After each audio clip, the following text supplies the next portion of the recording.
குங்குமம் டிவி நேயர்களுக்கு வணக்கம்.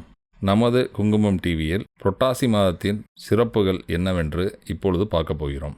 புரட்டாசி மாதம் தமிழ் மாதங்களில் 6வது மாதமாக வருவது புரட்டாசி மாதம்.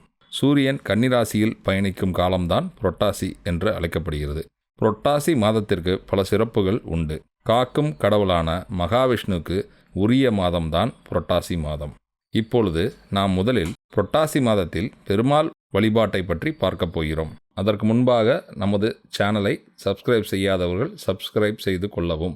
புரட்டாசி மாதம் என்பது ஒரு தெய்வீக மாதமாகும். புரட்டாசி மாதத்தில் அனைத்து பெருமாள் கோயில்களிலும் திருவிழாக்கள் நடைபெறும். பெருமாளை நினைத்து மாதம் முழுவதும் நம் மக்கள் விரதம் இருப்பார்கள்.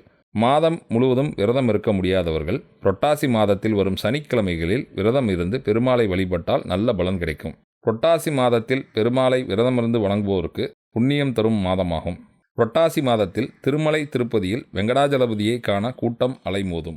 இந்த மாதத்தில் திருப்பதியில் புகழ்பெற்ற பிரம்மோற்சவம் உற்சவம் நடைபெறுகிறது.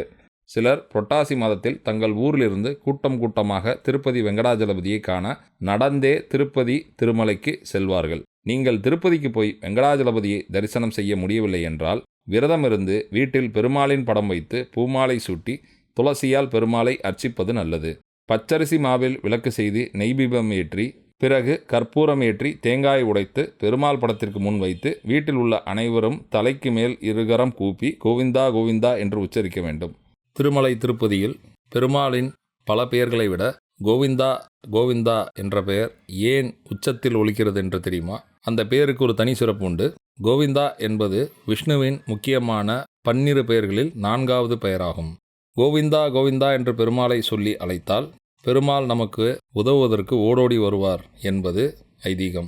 கோவிந்தா கோவிந்தா என்று இறைவனை இடைவிடாது அழைத்தால் நமது பல ஜென்ம கடன்களும் பாவங்களும் தீர்ந்து ஊழ்வினை நம்மை தொடராது என்பது ஐதீகம்.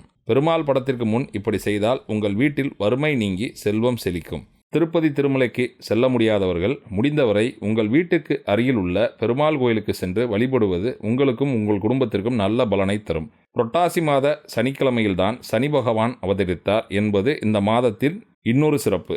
அதனால்தான் புரட்டாசி சனிக்கிழமையில் விரதம் இருந்து பெருமாளை வழிபட்டால் சனி பகவானால் ஏற்படும் இன்னல்கள் நீங்கி நமது வாழ்க்கையில் நலங்கள் பெருகும் என்பது நம் முன்னோர்களின் நம்பிக்கை.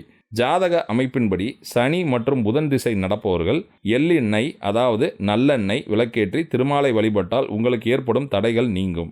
நவகிரகங்களில் புத்தி கூர்மைக்கு அதிபதியான புதன் ராசியில் சூரியன் இருப்பது இந்த புரட்டாசி மாதத்தில்தான். புரட்டாசி மாத சனிக்கிழமைகளில் விரதம் இருந்து பெருமாளை வழிபட்டால் பெருமாளின் அருளாசியும் குலதெய்வத்தின் அருளாசியும் நமக்கு கிடைக்கும். புரட்டாசி மாத சனிக்கிழமை என்பது மிகவும் சிறப்பு வாய்ந்ததுதான்.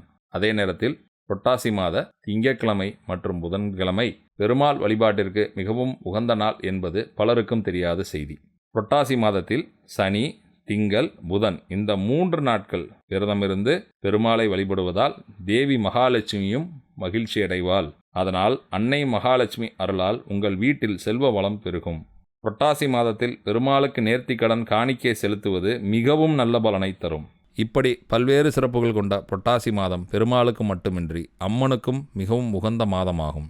ஏனென்றால் இந்த புரட்டாசி மாதத்தில்தான் நாம் நவராத்திரி விழாவை இந்த பாரத தேசத்தில் இல்லங்கள் தோறும் சிறப்பாக கொண்டாடி வருகிறோம். நமது அடுத்த வீடியோவில் நவராத்திரி விழாவின் சிறப்புகளை பற்றி பார்ப்போம். புரட்டாசி மாத விரத முறைகளை சரியாக கடைபிடித்து பெருமாளை வணங்கி உங்கள் வாழ்வில் அனைத்து நலங்களையும் வளங்களையும் பெற குங்குமம் டிவி சார்பாக நாங்களும் பிரார்த்தித்துக் கொள்கிறோம்.